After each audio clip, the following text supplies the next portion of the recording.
కూడా సువార్తలలో లేడు.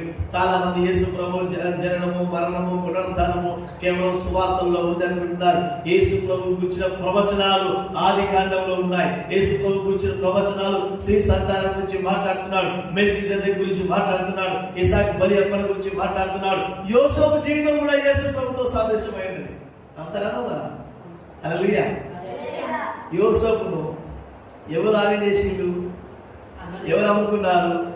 సొంత అన్నలలో ఒక అన్న పేరు, యోసేపును అమ్ముకున్న అన్న పేరు ఏంటో తెలుసా? ఆయన పేరు కూడా ఇస్కరియోతే. ఇస్కరియోతే యూదానే, ఆయనే అమ్ముకున్నాడు.